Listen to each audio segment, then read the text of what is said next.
রাস্তার পাশে পরিত্যক্ত মরুভূমিতে লাগানো হয়েছে সারিবদ্ধভাবে অসংখ্য গাছ। অনুর্বর বালি মাটি, নেই কোনো পানির ব্যবস্থা। এই গাছগুলো মূলত সরকারি অর্থায়নে লাগানো। এখানে কৃত্রিমভাবে উর্বর মাটি ফেলা হয়েছে, পাশাপাশি পানির ব্যবস্থা রাখা হয়েছে।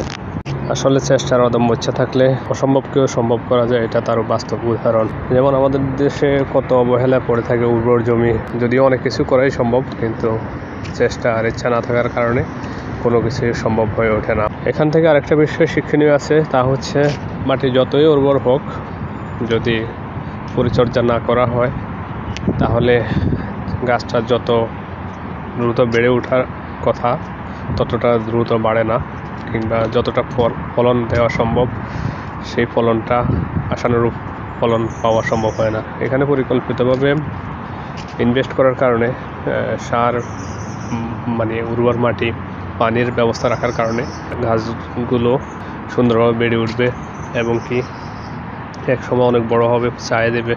বিনা ইনভেস্টে আসলে কোনো কিছু আশা করা আসলে বোকামি।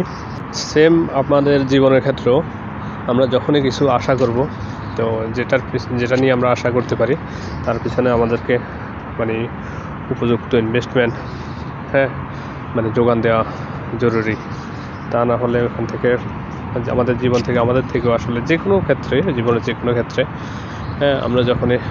যেমন আমরা অনেকে পড়ালেখা করি, পড়ালেখার পিছনে যথাযথ যদি শ্রম মেধা না খরচ করা হয়, পয়সা যতটুকু প্রয়োজন, যেখানে যা প্রয়োজন খরচ না করা হয়, তাহলে আশানুরূপ ফলাফল আশা করা যায় না।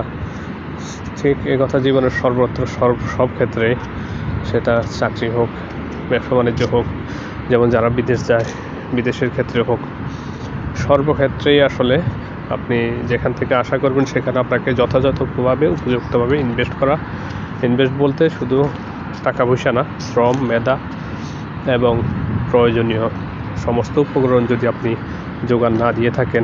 আমরা আসলে আমাদের জীবনের প্রাথমিক ইনভেস্টটা তো করি অনেক ক্ষেত্রে, প্রাথমিক যে পুঁজিটা দরকার, কিন্তু ধারাবাহিকভাবে তা কন্টিনিউ করা হয় না।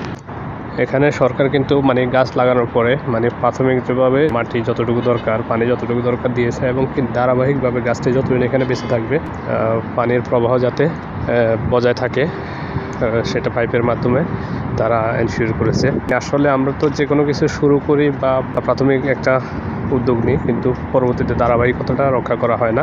তো এটাই বোঝাতে চেয়েছি।